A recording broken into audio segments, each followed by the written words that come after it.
Hello everyone, ಎಲ್ಲರಿಗೂ ನಮಸ್ಕಾರ. Welcome back to my channel. ಈಗ ಬೇಸಿಗೆಗಾಲ ಸ್ಟಾರ್ಟ್ ಆಗಿರೋದ್ರಿಂದ ನಮ್ಮ ದೇಹ ತುಂಬ ಹೀಟ್ ಆಗ್ತಾ ಇದೆ. ಈ ಸಮಯದಲ್ಲಿ ನಮ್ಮ ದೇಹವನ್ನು ತಂಪಾಗಿಡೋದು ತುಂಬ ಮುಖ್ಯ. ಹಾಗಾಗಿ ನಾನು ಆರೋಗ್ಯಯುತವಾಗಿರ್ತಕ್ಕಂಥ ತಂಪು ಪಾನೀಯಗಳನ್ನು ಮನೆಯಲ್ಲಿಯೇ ಈಸಿಯಾಗಿ ಮಾಡೋದನ್ನು ತೋರಿಸ್ತಾ ಇದ್ದೀನಿ. ಇದು ಹಳೆಯ ಕಾಲದಲ್ಲಿ ಮಾಡ್ತಾ ಇರ್ತಕ್ಕಂಥ ತಂಪು ಪಾನೀಯಗಳು.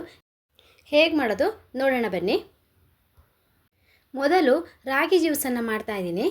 ರಾಗಿ ಜ್ಯೂಸ್ ಮಾಡಲಿಕ್ಕೆ ರಾಗಿಯನ್ನು 3 ಗಂಟೆ ಮೊದಲೇ ನಾನು ನೆನೆ ಹಾಕ್ಕೊಂಡಿದ್ದೀನಿ. ರಾಗಿಯನ್ನು ಚೆನ್ನಾಗಿ ನೆನೆಸ್ಕೊಂಡಿರಬೇಕು, ಆವಾಗಲೇ ನಮಗೆ ರಾಗಿ ಜ್ಯೂಸು ಚೆನ್ನಾಗಿ ಬರೋದು. ನೋಡಿ, ಈಗ ನಾನು ಇದನ್ನು ಒಂದು ಮಿಕ್ಸಿ ಜಾರ್ಗೆ ಹಾಕ್ಕೊಳ್ತೀನಿ. ರಾಗಿಯನ್ನು ಚೆನ್ನಾಗಿ ತೊಳೆದಿರಬೇಕು, ತೊಳೆದು ನೆನೆ ಹಾಕಬೇಕು. ಈಗ ಇದನ್ನೆಲ್ಲ ಮಿಕ್ಸಿ ಜಾರ್ಗೆ ಹಾಕ್ಕೊಂಡು ಇದಕ್ಕೆ ನಾನು ಬೆಲ್ಲವನ್ನು ಸೇರಿಸ್ಕೊಳ್ತಾ ಇದ್ದೀನಿ. ನಾನಿಲ್ಲಿ 3 ಟೇಬಲ್ ಸ್ಪೂನ್ ಬೆಲ್ಲವನ್ನು ಹಾಕ್ಕೊಂಡಿದ್ದೀನಿ. ನೀವು ಜ್ಯೂಸನ್ನು ಜಾಸ್ತಿ ಕ್ವಾಂಟಿಟಿಯಲ್ಲಿ ಮಾಡುವಾಗ ಬೆಲ್ಲ ಮತ್ತು ರಾಗಿಯನ್ನು ಜಾಸ್ತಿ ಹಾಕ್ಕೊಳ್ಬೋದು. ಹಾಗೆ 1 ಏಲಕ್ಕಿಯನ್ನು ಹಾಕ್ಕೊಂಡಿದ್ದೀನಿ. ಹಾಗೆ 1 ಚಿಟಿಕೆಯಷ್ಟು ಉಪ್ಪನ್ನು ಹಾಕ್ಕೊಳ್ಬೇಕು, ಜಾಸ್ತಿ ಬೇಡ. ಉಪ್ಪನ್ನು ಹಾಕೋದ್ರಿಂದ ಜ್ಯೂಸು ಟೇಸ್ಟ್ ಚೆನ್ನಾಗಿ ಬರುತ್ತೆ. ಹಾಗೆ ನೀರನ್ನು ಹಾಕ್ಕೊಂಡು ಇದನ್ನು ಸಣ್ಣದಾಗಿ ರುಬ್ಕೊಳ್ಬೇಕು. ಈಗ ನೋಡಿ, ಇದನ್ನು ರುಬ್ಕೊಂಡಾಗಿದೆ. ಈಗ ಇದನ್ನು ನಾವು ಸೋಸ್ಕೊಳ್ಬೇಕು.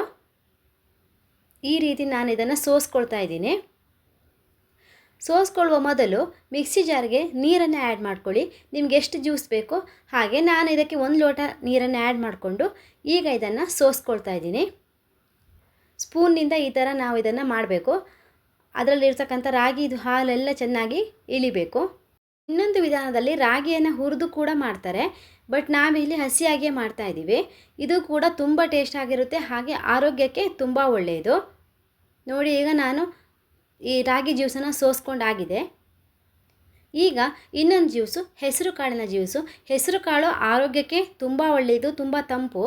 ಈಗ ಹೆಸರು ಕಾಳನ್ನು ಕೂಡ ನೀವು ಮೊದಲೇ ನೆನೆ ಹಾಕ್ಕೊಳ್ಬೇಕು. ನಾನು 2 ಗಂಟೆ ಮೊದಲೇ ನೆನೆ ಹಾಕಿದ್ದೀನಿ. ಈಗ ಹೆಸರು ಕಾಳನ್ನು ಒಂದು ಮಿಕ್ಸಿ ಜಾರ್ಗೆ ಹಾಕ್ಕೊಂಡಿದ್ದೀನಿ.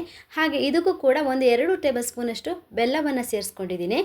ಬೆಲ್ಲವನ್ನು ಕೂಡ ನೀವು ಯಾವ ಕ್ವಾಂಟಿಟಿಯಲ್ಲಿ ತೆಗೆದುಕೊಳ್ತೀರಾ ಹಾಗೆ ಹೆಚ್ಚು ಕಡಿಮೆ ಮಾಡ್ಕೊಳ್ಬೋದು. ಹಾಗೆ ಚಿಟಿಕೆಯಷ್ಟು ಉಪ್ಪು, 1 ಏಲಕ್ಕಿಯನ್ನು ಹಾಕ್ತಾಯಿದ್ದೀನಿ. ಇದನ್ನು ಕೂಡ ಸಣ್ಣದಾಗಿ ರುಬ್ಕೊಳ್ಬೇಕು ನೀರನ್ನು ಸೇರಿಸ್ಕೊಂಡು. ನೋಡಿ, ಈಗ ಇದನ್ನು ನಾನು ಚೆನ್ನಾಗಿ ರುಬ್ಕೊಂಡಿದ್ದೀನಿ. ಈಗ ಇದಕ್ಕೆ ಮತ್ತೆ 1 ಗ್ಲಾಸ್ ನೀರನ್ನು ಹಾಕ್ಕೊಂಡು ಮಿಕ್ಸ್ ಮಾಡಿ ನಾನು ಇದನ್ನು ಸೋಸ್ಕೊಳ್ತಾ ಇದ್ದೀನಿ. ಈ ಹೆಸರು ಕಾಳು ಜ್ಯೂಸನ್ನು ಕೂಡ ನೀವು ಸಣ್ಣದಾಗಿ ರುಬ್ಕೊಂಡ್ರೆ ಸೋಸ್ಕೊಳ್ಳುವಂಥ ನೆಸೆಸಿಟಿ ಇಲ್ಲ. ಹಾಗೇ ಕೂಡ ಕೆಲವರು ಕುಡಿತಾರೆ, ಬಟ್ ನಾನಿಲ್ಲಿ ಸೋಸ್ಕೊಳ್ತಾ ಇದ್ದೀನಿ. ಈ ಹೆಸರು ಕಾಳು ತುಂಬ ಒಳ್ಳೆಯದು, ಮಕ್ಕಳಿಗೂ ಕೂಡ ನೀವು ಇದನ್ನು ಕೊಡ್ಬೋದು. ಈಗ ಹೆಸರು ಬೇಳೆ ಜ್ಯೂಸ್ ಮಾಡ್ತಾಯಿದ್ದೀನಿ. ಈ ಹೆಸರು ಬೇಳೆಯನ್ನು ಕೂಡ ನಾನು ನೀರಲ್ಲಿ ನೆನೆ ಹಾಕ್ಕೊಂಡಿದ್ದೀನಿ. ಈಗ ಹೆಸರು ಬೇಳೆಯನ್ನು ಒಂದು ಮಿಕ್ಸಿ ಜಾರ್ಗೆ ಹಾಕಿ ಇದಕ್ಕೆ ಒಂದು 3 ಟೇಬಲ್ ಸ್ಪೂನ್ ಬೆಲ್ಲವನ್ನು ಹಾಕ್ಕೊಂಡಿದ್ದೀನಿ. ಹಾಗೆ 1 ಏಲಕ್ಕಿಯನ್ನು ಸೇರಿಸ್ತಾ ಇದ್ದೀನಿ. ಹಾಗೆ 1 ಚಿಟಿಕೆಯಷ್ಟು ಉಪ್ಪನ್ನು ಸೇರಿಸ್ತಾ ಇದ್ದೀನಿ. ಹಾಗೆ ನೀರನ್ನು ಸೇರಿಸ್ಕೊಂಡು ಇದನ್ನು ರುಬ್ಕೊಳ್ಬೇಕು. ಈಗ ನೋಡಿ, ಇದು ಸಣ್ಣದಾಗಿ ರುಬ್ಕೊಂಡಿದ್ದೀನಿ. ಈ ಹೆಸರು ಬೇಳೆ ಜ್ಯೂಸನ್ನು ಸೋಸ್ಕೊಳ್ಳುವಂಥ ನೆಸೆಸಿಟಿ ಇಲ್ಲ, ನಾನು ಇದನ್ನು ಸೋಸ್ಕೊಳ್ತಾ ಇಲ್ಲ, ಹಾಗೆ ಯೂಸ್ ಮಾಡ್ತಾಯಿದ್ದೀನಿ. ಆರೋಗ್ಯಯುತವಾಗಿರುವಂಥ ತಂಪು ಪಾನೀಯಗಳು ರೆಡಿಯಾಗಿದ್ದಾವೆ. ನೋಡಿ, ಇದು ಹೆಸರು ಬೇಳೆ ಜ್ಯೂಸು. ಹಾಗೆ ಇದು ರಾಗಿ ಜ್ಯೂಸು. ರಾಗಿ ಅಂತೂ ಆರೋಗ್ಯಕ್ಕೆ ಹೇಳಿ ಮಾಡಿಸಿರ್ತಕ್ಕಂಥ ಒಂದು ತಂಪು ಪಾನೀಯ. ಇದು ಹೆಸರು ಬೇಳೆ ಜ್ಯೂಸ್. ಈಗ ಇವೆಲ್ಲಕ್ಕೂ ಕೂಡ ಒಂದೊಂದು ಐಸ್ ಕ್ಯೂಬ್ಗಳನ್ನು ಹಾಕ್ಕೊಳ್ತಾ ಇದ್ದೀನಿ.